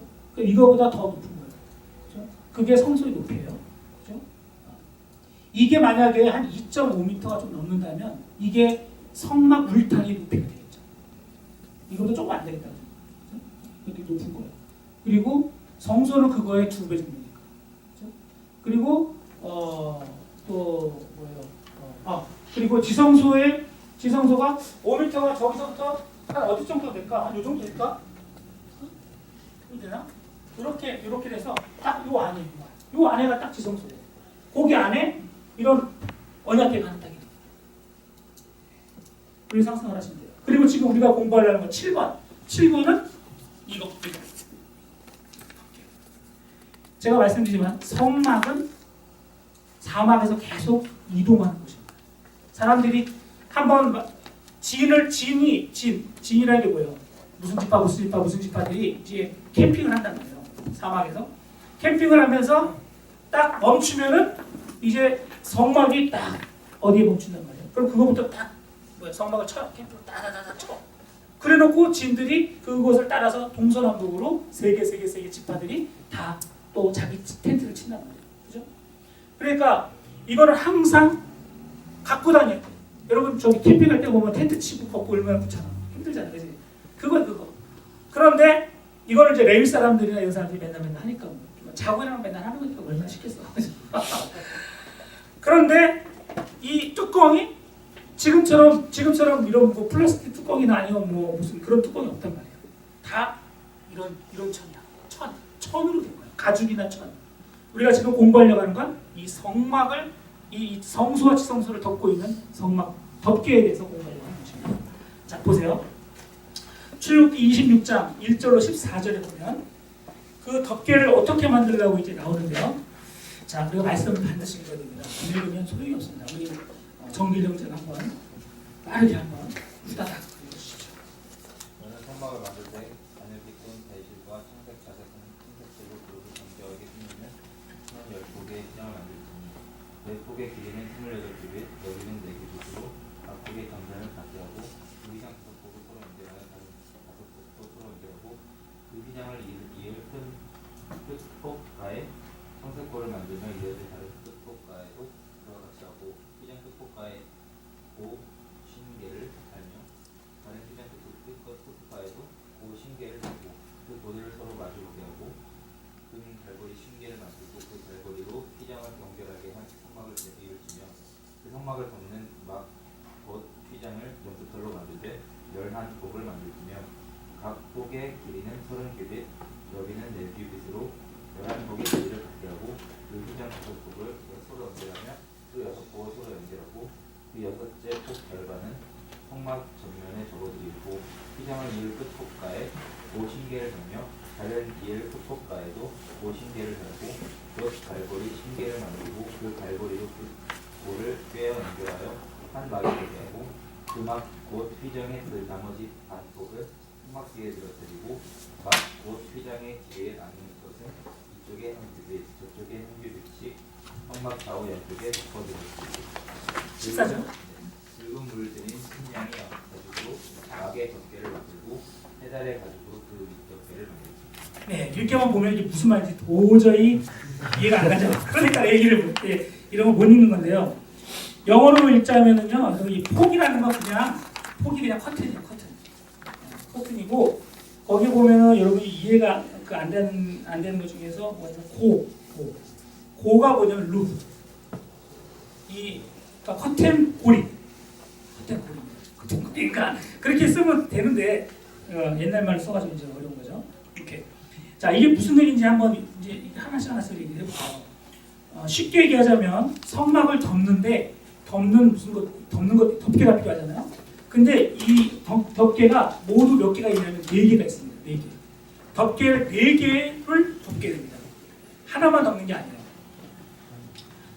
그래서 여러분 그림을 보십시오. 11페이지 거기 그림을 보시면 자 거기에 일부러 색깔이 다른 4개의 덮개들이 이렇게 있는 것을 볼 수 있습니다. 보이시죠? 그리고 밑에 보니까 1번, 2번, 3번, 4번이라고 써 있는데요. 1번이라는 것은 뭐냐면 여러분이 딱 성소에 들어가서 천장을 딱 봤을 때 제일 먼저 보이는 것입니다. 그러니까 제일 먼저 덮는 거죠. 그게 1번입니다.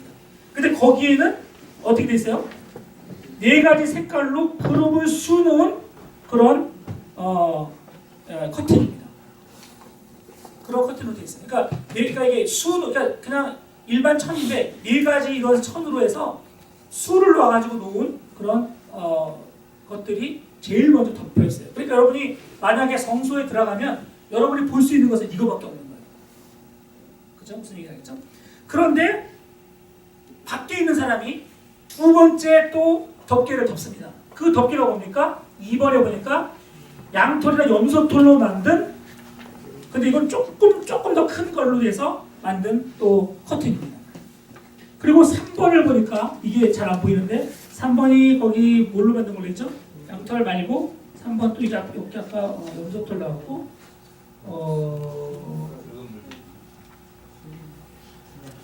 수양 예 그걸로 저기 거기 보시면은 번호에 다 써 있어요. 제가 2번 3번을 보면 염소털 있고 붉은 물들인 수양 가죽 붉은 물들인 수양 가죽으로 3번이 되어 있고요.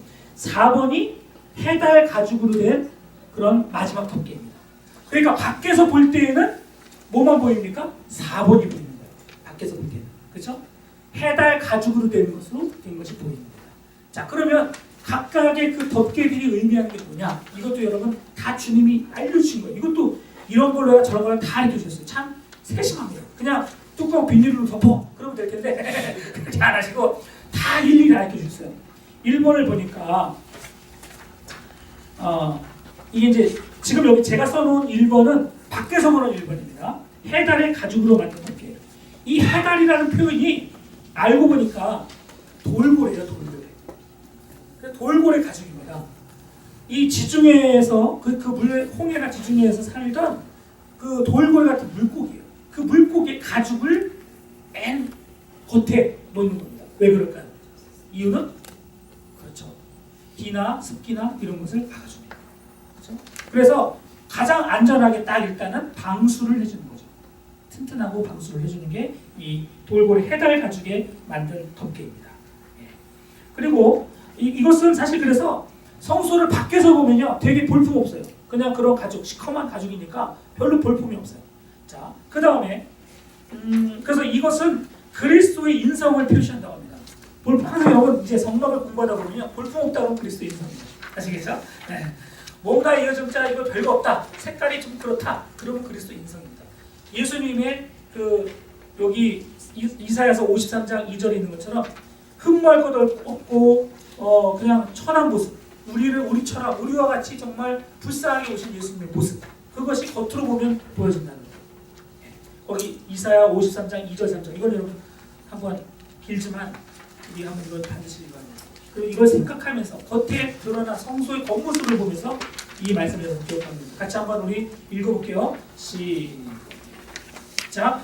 그는 주 앞에서 자라나기를 연한 순 같고 마른 땅에서 나온 줄기 같아서 고운 모양도 없고 없은즉 우리의 보기에 흠모할 만한 아름다운 것이 없다. 그는 멸시를 받아서 간고를 많이 겪었으며 질고를 받은 자 마치 사람에게 얼굴을 가리우고 보지 않음을 받는 자 같아서 멸시를 당하고 우리도 그를 귀히 여기지 않았다. 그러니까 주님이 어떻게 보면은 주님의 겉모습은 그냥 그런 모습이었다는 거죠. 자, 그 다음에 그 안쪽에 이제 붉은 물들인 수양 가죽이 있습니다. 수양 가죽이 그냥 보통 이런 색깔이 아닌데 거기다가 빨간색을 물을 들였다는 거예요. 그거는 뭐를 얘기하겠습니까? 피. 그렇죠. 네, 맞습니다. 그리스도의 보혈을 상징하는 것입니다. 그래서 일부러 예수님의 인성이 있고요, 육체가 있고 그 다음에 들어가면 예수님의 십자가의 사건이 나옵니다. 이게 하나씩 이렇게 일부러 그렇게 하나님 하신 거예요. 그 다음에 3번을 보면 염소털로 만든 덮개다. 그런데 여기 보면은 짠짠짠짠짠짠짠 요 3번으로 가면 잠깐만요. 이 덮개는 첫 번째 덮개보다 어쩌고저쩌고 더 덮였습니다. 성막 위에 천막이라고 부르는데 아름다운 앙장을 보호하고 동시에 주위에 있는 것을 성막을 피하는 안전장도 있습니다. 특히 이 두 폭의 앙장을 놋 갈고리. 요 3번은 이제 아까 뭐라고 했었잖아요. 커튼 고리 있잖아요. 반을 딱 나눠가지고 커튼 고리로 서 두 개를 연결해놨어요. 그래서 그렇게 만들었고요. 그래서 이동이 편리하게. 만약에 여러분 이게 길다, 되게 길어가지고 끌고 다니기 힘들잖아요. 그러니까 이거를 가운데를 마치 여러분 스프링 노트처럼 그렇게 해놔가지고 반을 뚝 접어서 가지고 다닐 수 있게, 이동할 수 있게 그렇게 만들었다는 얘기예요. 그래서 제가 밑에 그림을 해놓은 게 그거예요. 거기 가운데 이렇게 똑똑똑 되어 있는 거 있죠. 거기 보면 이렇게 그림에도 보면 똑똑 되어 있는 게 그게 바로 고예요. 고로 연결하는 거예요. 두 개를 연결하는 겁니다. 근데 문제는 이제 이 염소털로 만든 이 덮개는 흰색이라고 하지만 사실은 유대인 학자들에 의하면 중동 지방의 염소는 검은색밖에 없다.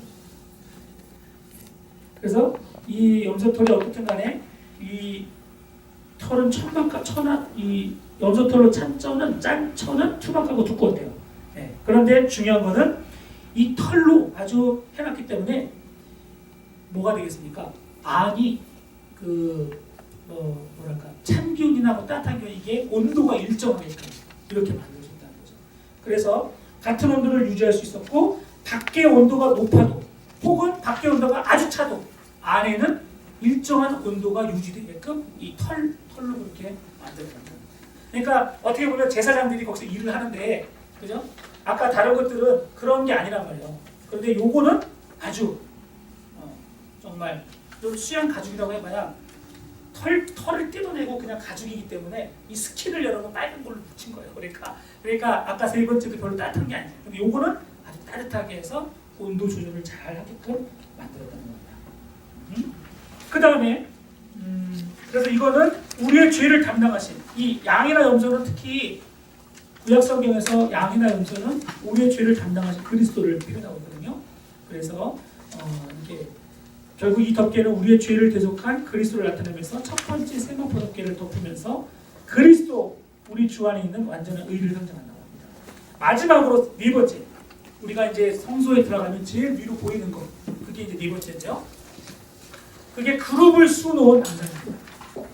이것 역시 아까 마찬가지로 이제 50개의 금 갈고리, 아까는 놋 갈고리였거든요. 근데 이거는 금 갈고리예요. 여러분 이런 걸 기억하셔야 돼요.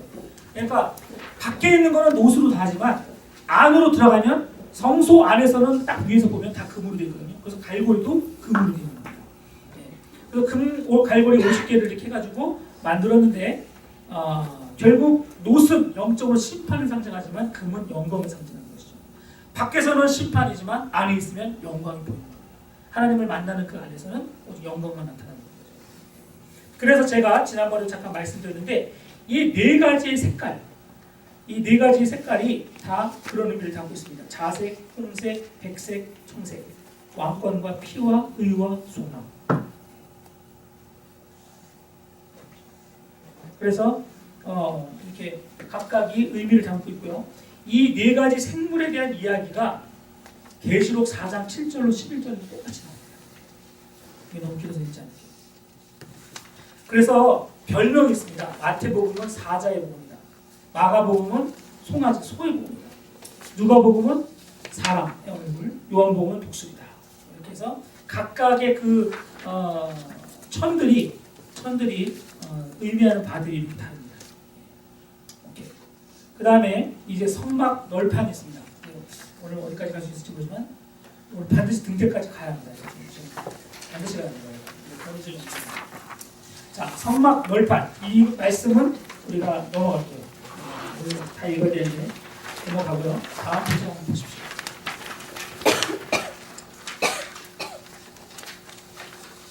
거기 보시면 성막의 기둥 이게 15m, 5m 되는 15m, 5m, 5m 되는 그 성소, 지성소의 그 널판들이 어떻게 연결되어 있는지 보는데요.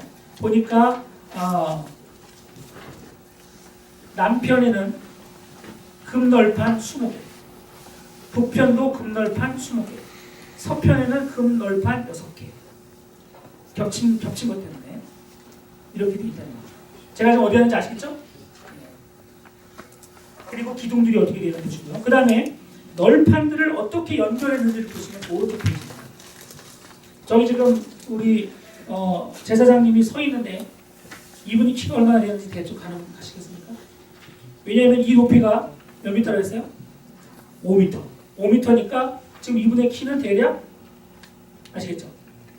이렇게 상상하셨어요. 그죠? 2m 50이 안 되는 거죠. 그죠? 반이 안 되는 거니까. 맞죠? 그런데 이 널판들이 이게 지금 분리해 놓은 건데요. 이걸 붙입니다. 다 붙여요. 다다다다다 붙입니다. 그 붙인 그림이 밑에 있는 겁니다. 아시겠죠? 이런 거 제가 이거 찾으려고 아주 고생 많이 했습니다. 요 곳곳을 찾아서 이걸 딱 갖다 붙이는 게 상당히 쉽지 않습니다. 여러분 그 널판들을 짜자자자 붙여가지고 거기에는 연결대를 다 집어넣습니다. 보이시죠? 그래서 4개의 고리들이 들어가 있는데 사실은 몇 개입니까? 5개입니다. 왜요? 위에 그림 보시면 안으로 집어넣은 고리가 연결 고리가 있습니다.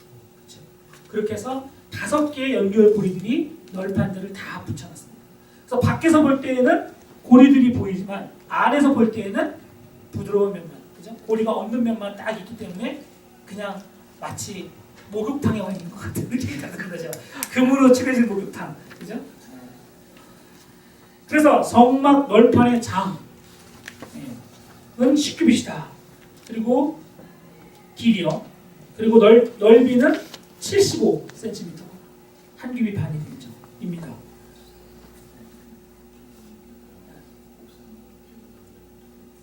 지금 나오거든? 설마.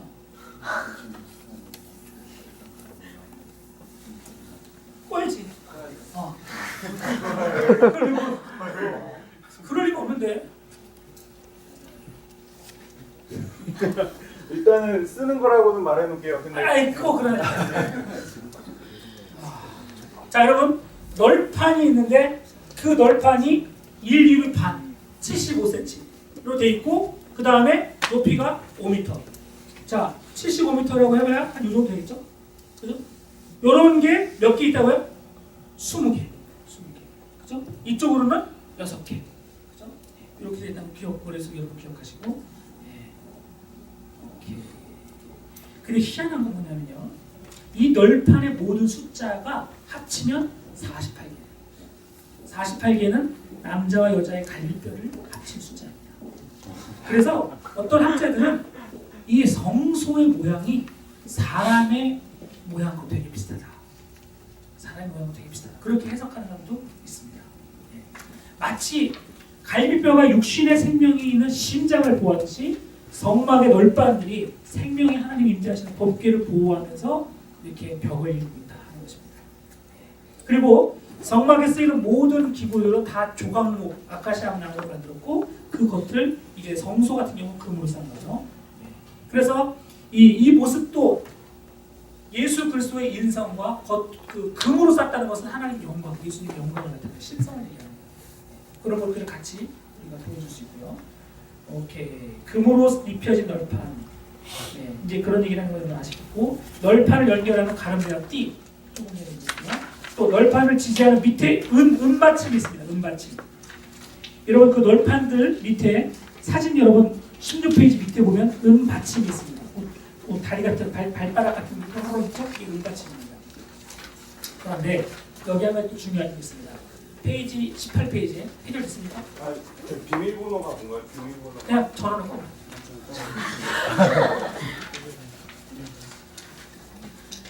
18페이지 여러분 4번을 보십시오. 널판을 지지하는 은받침. 성소의 널판들을 지지하는 은받침들이 있는데 이 은받침이 널판 하나에 은받침 2개가 요구됩니다. 그러면 전체 그 은받침 몇 개가 되겠습니까? 96개. 이때요. 3톤에 이르는 96개 은받침이 필요해요. 은받침 하나에 32kg이니까 이거 엄청난 거죠. 그러니까 엄청난 은이 들어간 겁니다. 이 안에. 근데 하나님이 일부러 이 은받침에 들어가는 은은 모든 이스라엘 백성들이 속전이라고 합니다. 속전은 자기 마치 그 인구 2당 얼마씩 내는 그 세금이에요. 그런데 거기 보면 20세에서 50세 남자가 잘 살든 못 살든 간에 다 똑같이 각각 자기 머릿수대로 반세계씩을 내게 했습니다. 지금도 이스라엘 뭐죠? 단위가 세겔입니다. 세겔. 지금요. 그때도 그랬고요. 예. 그러니까 모든 이스라엘 남자들은 20살부터 50살까지 모든 남자들은 다 반세계씩이 똑같이 다 내게 했어요. 큰 돈은 아니지만 어쨌든 모든 사람이 다 내게 했어요. 그래서 그걸로 성소를 지탱해주는 은받침을 썼다는 거예요. 무슨 얘기겠습니까? 성소는 구원받은 자의 모습입니다. 그러니까 우리 모든 성도들이 각자 자기의 십자가를 지고 자기가 각자 구원받는다는 것을 얘기합니다. 대신 누가 해줄 수 없는 거예요. 다른 모든 것은 자원하는 것을 받고 아니면 누군가의 봉사와 헌신을 통해서 했는데 성소를 지탱하는 은받침만은 모든 사람이 다 조금씩 되게 했다는 거예요. 이것이 우리 구원에 있어서 각자 개인의 구원을 이루어한다는 것을 보여주고 있다는 것입니다. 그 속전이라는 말 자체가 내 몸값이라는 거예요. 몸값. 예수님이 우리를 구원해 주셨을 때 내 몸값을 내주신 거예요. 그거를 대속이라고 합니다. 대속. 그러니까 원래는 내가 죽어야 될 것을 예수님이 내 몸값을 대신 지불해 주신 거예요. 그걸 대속이라고 해요. 대속. 그런데 그 값을 내가 그러면 그 값을 어떻게 계산하냐? 내가 은을 반세계를 하나님께 드리는 면에서 거기서 감사를 표현했다. 그 다음에 이제 성소의 문. 자, 성소 여러분 여기 보시면 이 성소에는 문이 전체 몇 개 있을까요? 2개. 3개입니다. 이 성막을 들어가는 문은 유일하게 큰 문 하나밖에 없지만 전체로 보면 하나, 둘, 세 개. 이걸 기억해 주시고요. 성소의 문은 3개인데 이게 제일 크고 여기가 5m니까 5m고요. 그리고 이 문들은 뭘로 만들어졌다? 다 휘장으로 만들어졌다. 다 이 문들은 예수님을 상징하기 때문에 다 그래서 다 그렇게 휘장을 했고 유일하게 나중에 이거 나오겠네요. 오케이. 요 마지막 요 문만 유일하게 거기에 천사 그룹이 숨어져 있습니다. 오케이. 그리고 마지막 이제 오늘 마지막입니다. 랩스탠드 등대입니다. 등대. 자, 이제 아까 여러분 우리가 성소에 딱 들어가면 오른쪽에 있습니까? 왼쪽에 있습니까? 등대가. 왼쪽 기억하세요. 왼쪽에 등대가 있습니다. 등대에 대한 성경 말씀은 거기 있는데요. 이것도 여러분 자 한번 잠깐 보세요. 너는 순금으로 등잔대를 쳐서 만들게. 여러분 쳐 만든다는 게 무슨 뜻이에요? 이게 무슨 얘기냐면 열심히 만들죠. 그렇죠. 어떤 것은요 형틀을 만들어 가지고 금을 붓는 게 있고요. 그거는 쉬워요. 형틀을 만든다는 건요 처음에 뭐 이렇게 만들기 쉬운 걸로 틀을 만들어 이렇게 저렇게 만들어서 거기다 금을 부어서 찍어내는 거기 때문에 만들기가 쉽습니다. 그러나 등잔대가 있는데 이 잔대를요 내가 탁탁탁탁 쳐가지고 그 모양을 만든다는 건 엄청나게 어려워요. 그래서 이제 그 어떤 사람이 썰에 의하면 모세가 그 안에 대해 써놨는지 모르겠는데 이거 못해먹겠다. 너무 어렵다. 이 등잔대를 그 예쁜 것을 이거 쳐가지고 만드는 건 엄청난 기술이거든요. 그래서 막 뭐 이렇게 불평을 했다는 얘기가 있는데 모르겠어요. 근데 어쨌든 간에 거기 보면 밑판과 줄기와 잔과 꽃받침과 꽃을 한 덩어리로 연결해라. 무슨 얘기가? 이 모든 것들이 다 덩어리로 다 연결돼 있어요. 다. 뭐 이렇게 붙인 게 아니에요. 가지 6이 등잔대 곁에 나오고 이쪽으로 3가지, 저쪽으로 3가지. 그리고 그 모양이 꽃이 살꽃 형상의 모양이 있고 그 가지 6이 다 똑같다는 거예요. 줄기에는 또 거기 또 하나 있고 이런 식으로 해서 만들라고 했고요. 그리고 38, 39, 40자를 보니까 이것을 또 우리가 등잔만 있는 게 아니라 불집게, 불똥그릇 이런 것도 순금으로 만들고 그러라고 이렇게 얘기합니다. 이런 모든 것들을 내가 산에서 내게 보인 양식대로 하라 이렇게 얘기했습니다. 성소에 여러분 지난번 제가 제 산성전 영상에 보면 만든 걸 보셨죠? 그거예요. 성소에 들어가면 제일 눈에 띄는 것이 등대입니다. 등대는 히브리어로 메노라라고 하는데 이건 등불, 촛대를 말하고요. 오른쪽 다음 페이지. 이것은 등불을 메시아에 대한 비유로 사용합니다. 또 신약에서 그리스도인들의 정체성을 말하는 때도 빛, 우리가 빛과 소금이라는 뜻이거든요. 그런 적이 보면은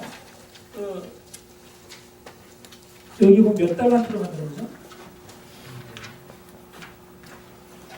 순금 한 달란트로 이걸 만들려고 합니다. 한 달란트가 거기 보니까 34kg. 식양, 살구꿈이나 이런 얘기를 하고요. 오케이. 거기 보니까 이제 그 모양이 나옵니다. 이런 식의 모양을 만들려는 겁니다. 그걸 쳐서 만들려는 거고요.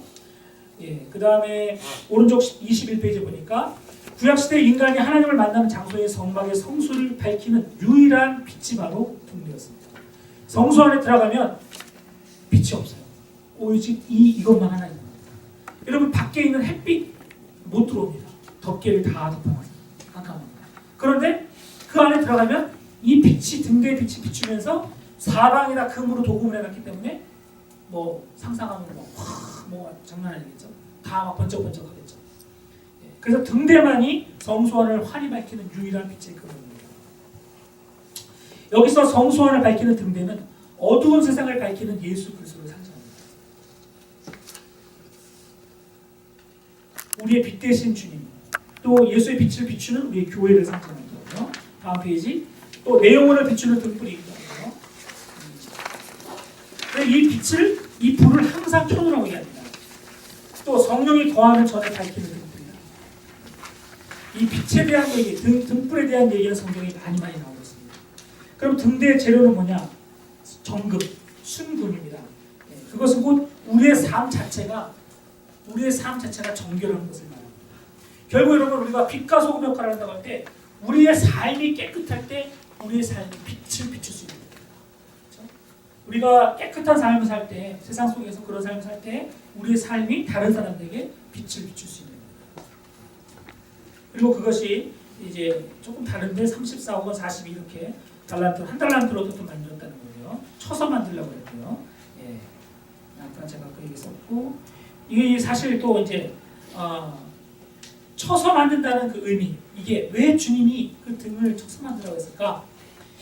뭐 이것도 역시 상상이지만 그것은 그리스도의 고난을 상징합니다. 여기 23페이지에 보면 그 얘기를 합니다. 온전한 모양이 나올 때까지 계속 두드려만 하거든요. 그래서 고난 십자가 없이 부활 멸류관도 없다는 것을 말해주고 있고요.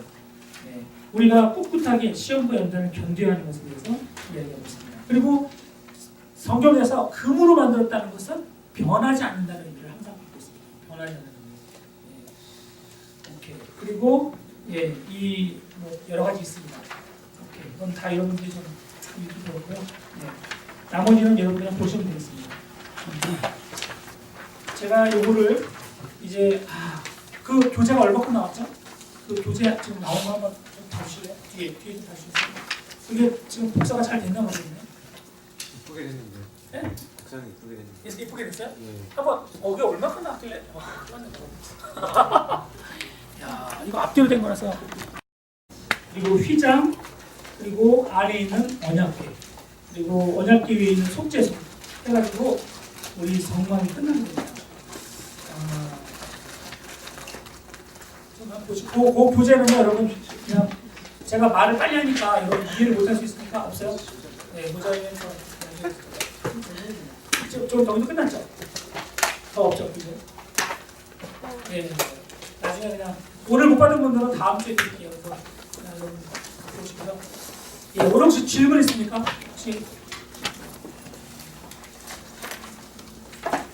제가 우리 어른들한테도 그런 얘기 했는데 어른들도 지금 공부를 하는 분들이 있는데 여러분들 머릿속에 이렇게 하나씩 공부를 하다 보면 크기와 모양과 또 사용 그 재료와 그리고 그 의미가 뭔지를 여러분이 중요한 것들은 다 이렇게 머릿속에 암기하는 게 좋아요.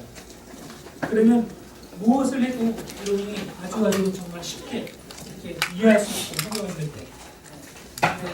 그래서 다 끝나고 시험을 볼까 이런 생각이 그러십니까? 시험은 학교에서 충분히 치고 예를 들면 여러분에게 자 모세가 받은 식약 설계도를 그려라. 이러면은 여러분은 딱 이제 종이에다가 딱 그려가지고 저 들어갑니다. 그래서 크기를 딱 이제 일단 모양을 그려야 되겠죠. 모양을 딱 그리고 어떤 게 어디에 따다다다 있는지 쓰고 그 크기가 어떤 거고 그리고 그 재료가 뭐고 그리고 그 의미가 뭔지를 간단하게 여러분에게 착착착착 이렇게 쓸 수가 있어요. 사실 있어요. 이렇게 공부하면 제가 볼 때는 다 할 수 있어요. 그리고 영어는 잊어버리지 않겠어요. 여러분 한국에도 지금 여기는 캐나다에는 없어요. 예전에 몇 년 전에 있었대요. 미시사가 좀 있었대요. 어떤 교회가 이거를 이렇게 현실로 내가 만들어 놓은 데가 있었대요. 근데 지금 없었대요. 근데 제가 미국에도 어떤 곳에 가면은 거기가 펜실바니아 쪽인가 거기 가면은 성막을 그 크기 그대로 반대로 재현해 놓은 데가 있어요. 그리고 거기 근처에 뭐가 있냐면 거기는 미국에서 진짜 유명한 그 뮤지컬. 거기서 뮤지컬을 뭐 하냐 하면 뭐죠? 왕의 남자. 아니요. 제일 유명한 게 뭐더라? 요즘에 요나를 한다고 하는데 요나를 하고 제일 많이 하는 게 뭐 노아의 아크 그런 거. 네. 그런 거 하는데 거기 뮤지컬은 진짜 유명해요. 그래서 정말 미국 전국에서 오는 사람이 있거든요. 그래서 거기서 그런 거를 공연하는 걸 보고 또 노아의 이 성막을 구경하고 그러더라고요. 근데 한국에는 이런 게 되게 많아요. 그래서 이제 성막 체험, 여러분 인터넷 들어가서 무슨 기도원 성막 체험하면요. 그러면 단체로 막 그 청년들이나 청소년들이 수련회를 들고 가요. 그래가지고 거기 가면은 이제 목사님들이 성막을 그대로 재현하는 데 가서 다 설명을 해주는 거예요. 여기는 뭐 우리는 이렇게 조그맣고 보잖아요. 사진 보고 이러지만 거기는요 실제 크기대로 만들어요. 재료는 뭐 정확하지는 모르겠어요. 근데 저는 가보진 않았는데 인터넷에 보니까 그런 게 많이 있어요. 그러니까 제가 좀 아쉬운 거는 한국에는 진짜 소스가 많아요. 정말 이렇게 이런 것들을 보고 배울 수 있는 소스가 너무 많은데 어떻든 지금 요즘도 많이 뜨고 있어요. 많은 청소년들도 혹시 한국에서 오신 분 중에서 갔다 오신 분 혹시 몰라요? 혹시 모르죠? 네. 하여튼 그런 게 요즘은 참 되게 잘 돼 있어서 캐나다는 그런 면에서 되게 아쉽다 하는 생각이 좀 들어요. 어쨌든 우리가 좀 교육을 잘 받았으니까 여러분도 잘 기억하시고 우리의 신앙생활에 적용했으면 좋겠습니다. 기도하고 마치겠습니다. 하나님 감사합니다. 오늘도 우리가 또 하나님께서 우리에게 주신 이 성막의 물두멍과 또 하나님 안에 또 등대와 또 말뚝과 하나님 또 성소를 우리가 함께 공부했습니다. 하나님께 우리가 나아가는 데 있어서 무엇보다도 말씀과 성령으로 매일매일 씻는 그러한 거룩한 삶을 살 수 있도록 인도하여 주옵소서. 하나님이 우리를 이 세상에서 부르실 때 거룩한 백성으로 부르셨는데 우리가 아버지 하나님 얼마나 이 세상에서 정결하고 온전한 모습으로 정말 그렇게 살아가며 또 주님을 매일매일 만날 때마다 그렇게 준비하고 있는지 돌아보게 해주시고 우리 청년들 아버지 하나님 정말 이 땅에 살면서 세상 속에 그대로 묻혀 사는 것이 아니라 정말 주님이 귀히 쓰시는 그런 깨끗하고 정결한 일꾼들 다 되도록 붙잡아 주옵소서. 감사를 드리며 예수님 이름으로 기도합니다. 예, 마지막 한 가지 좀 광고를 할 때 이거 광고. 제가 이미 좀 올려놓긴 했지만